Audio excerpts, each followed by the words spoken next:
Buenas tardes a todos. Que el día pasado, el jueves pasado, estuvimos hablando como tema de las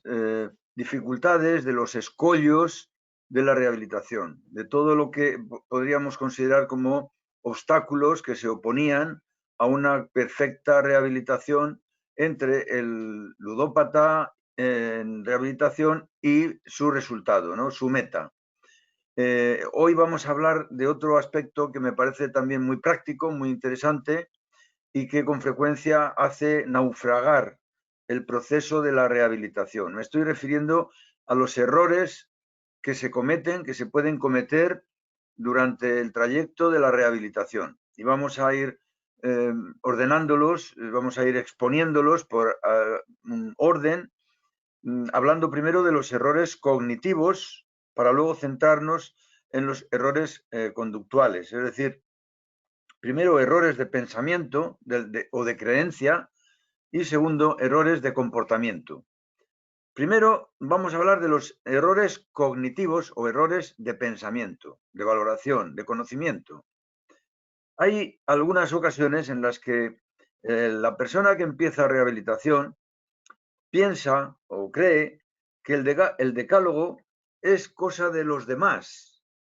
y que a él no le hace falta, que eso es para los torpes. Debe pensarse, de alguna manera, que el decálogo es como una especie de juegos de niños y que, por lo tanto, eso a él no le hace rigurosa falta, ¿no? Y que, por lo tanto, puede prescindir del decálogo. Este es el primer error, amigos. El decálogo es un conjunto de normas entresacado, extraído de la propia experiencia terapéutica después de muchos años de haber ido, bueno, pues de alguna manera evolucionando, ¿no? Este decálogo es el último formato que hemos podido elaborar para adaptar el decálogo que inicialmente elaboramos hace ya muchos años, bueno, pues hace ya 30 años, efectivamente, para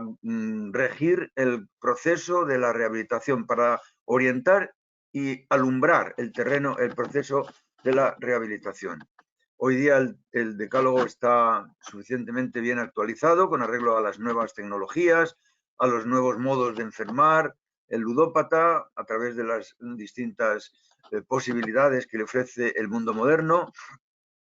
y por tanto podemos decir que nadie se puede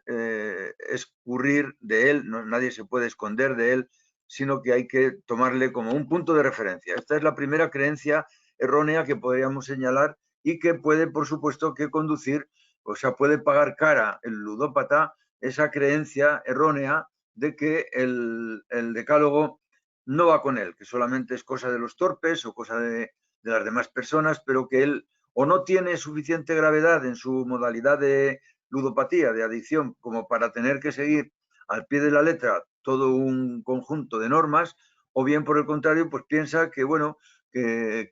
él ya hace lo que le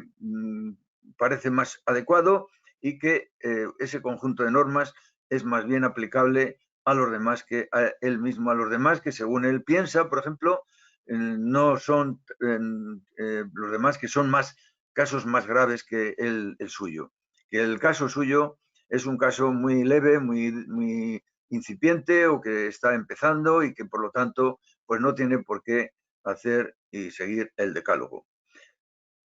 Este primer error cognitivo enlaza con el segundo que vamos a comentar y es que, bueno, pues a veces el ludópata viene imbuido de una serie de creencias cognitivas que seguramente si os las comento a nadie le va a sorprender porque son muy propias del ludópata, ¿no? Estas creencias son, bueno, pues que el ludópata se siente como superior, un ser que conoce los intríngulis del azar mejor que nadie, un ser que ya tiene una experiencia sobre los intríngulis del juego de azar, él conoce los secretos mejor que nadie. En definitiva, el ludópata tiene una cierta predisposición a los sentimientos, a las creencias de superioridad, es decir, a practicar la soberbia, a creerse de alguna manera por encima del bien y del mal. Esto que algunas veces o bastantes veces cree el ludópata, también es un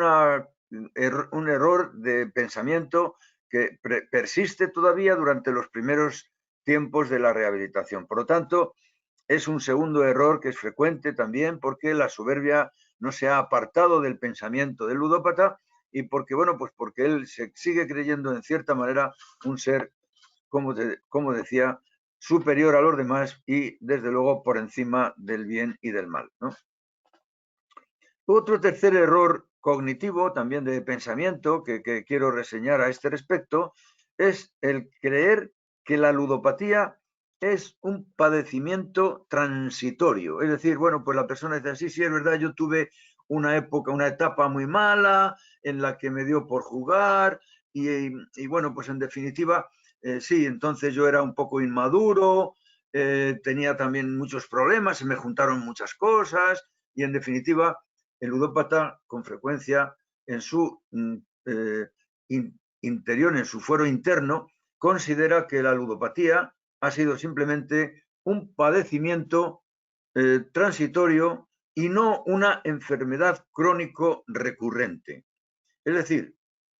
creer que en unos años que pueda tener, o incluso a veces en el colmo de la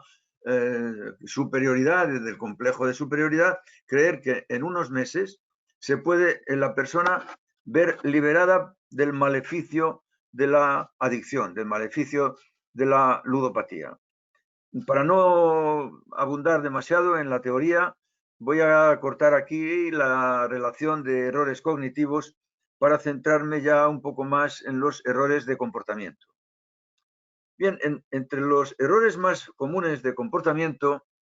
está el guardarse siempre una carta en la bocamanga con la intención de utilizarla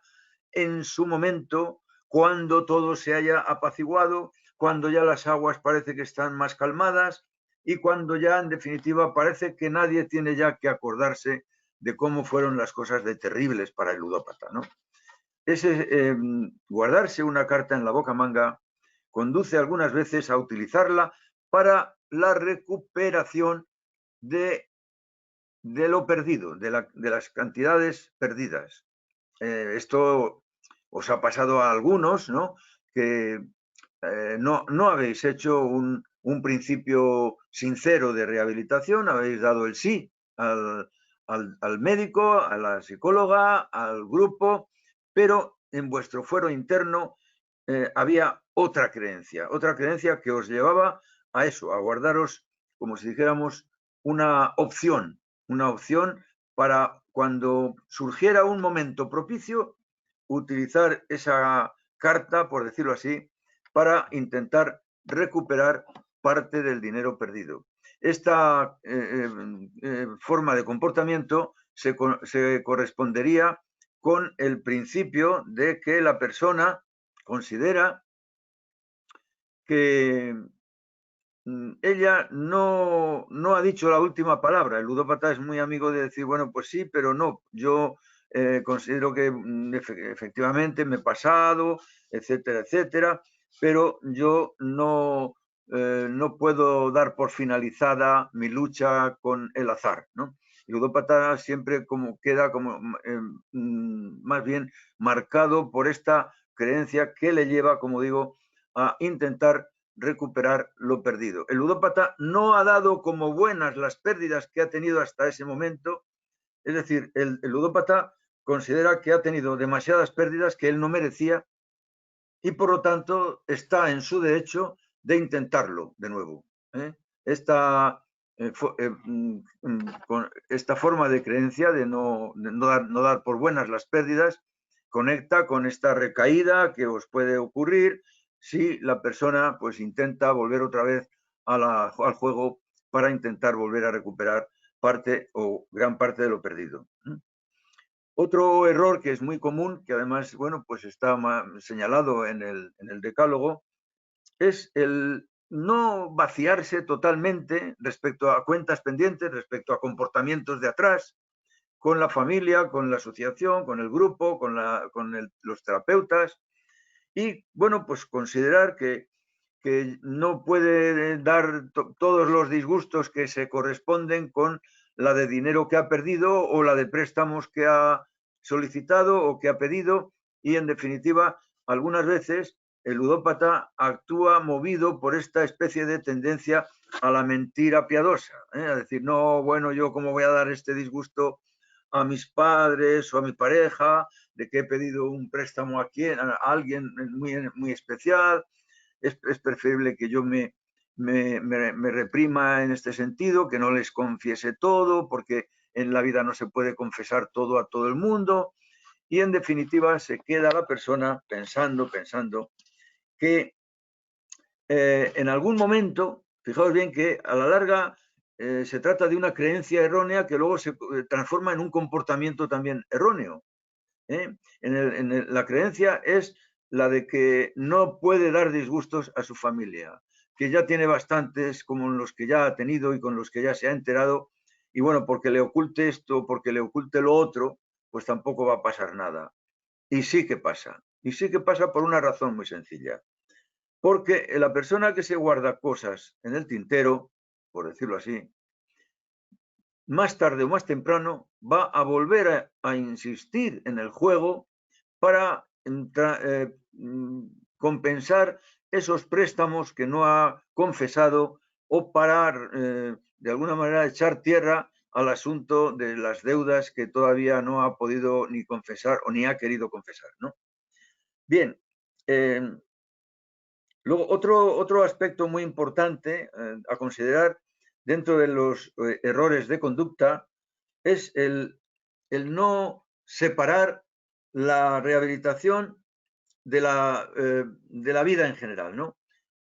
Forma parte de un mandamiento del Decálogo, si lo recordáis. El mandamiento final, el mandamiento 10º del Decálogo dice precisamente esto, que establecer una clara separación práctica entre el problema del juego, que debe mantenerse implacablemente a raya,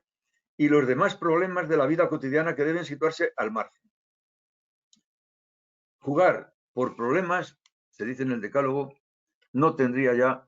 justificación. En este sentido, yo siempre recurro a una metáfora. La rehabilitación debe ser como una especie de caminar, navegar o circular por una autopista. Cuando uno navega o circula con el coche por una autopista, ¿qué es lo que ocurre? Pues sencillamente que no se admiten cruces, que no se admiten rotondas, que no se admiten interferencias, que la autopista está, por decirlo así, blindada. Y esto es lo que se os pide en este mandamiento, amigos. Blindar la rehabilitación, impidiendo que se puedan mezclar con ella problemas que pueden acontecer en la vida diaria, problemas, adversidades, contratiempos, contrariedades, etcétera, etcétera. Es decir, no se pueden mezclar rehabilitación y problemas de vida. Hablando en términos muy sencillos, no se puede mezclar. Tenemos que habilitar la autopista para llevar el rumbo directo hacia el futuro. Y si no, pues se puede pagar también,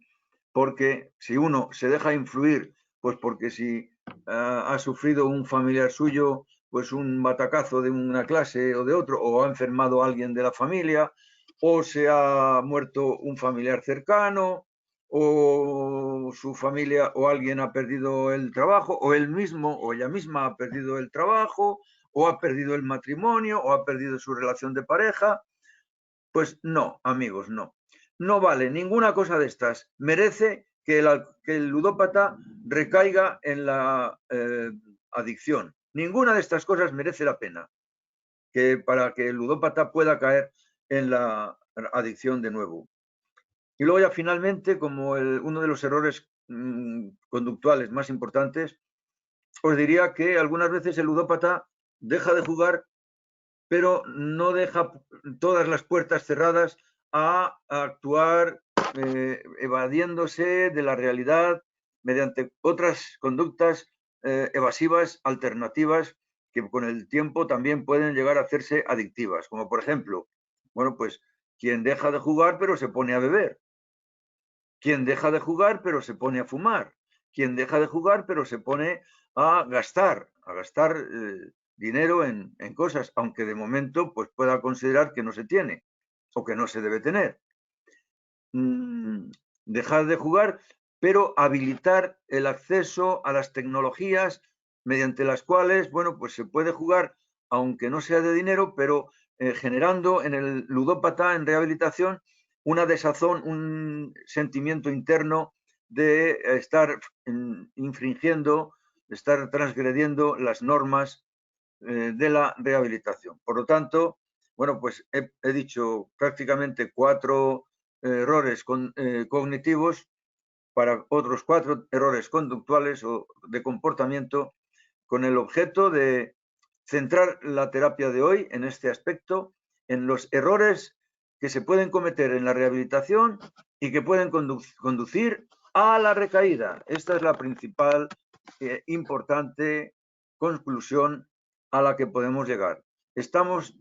precisamente emplazados a respetar todas las normas del decálogo, más evitar estos errores cognitivos y conductuales que acabo de comentar. Esta sería, por decirlo así, una rehabilitación de buena práctica, ¿no? Porque hay otras rehabilitaciones que se dejan influenciar o se dejan complicar la vida con estos errores y que sería, por decirlo así, una rehabilitación de mala práctica que con mucha frecuencia, como he dicho al principio de la exposición mía,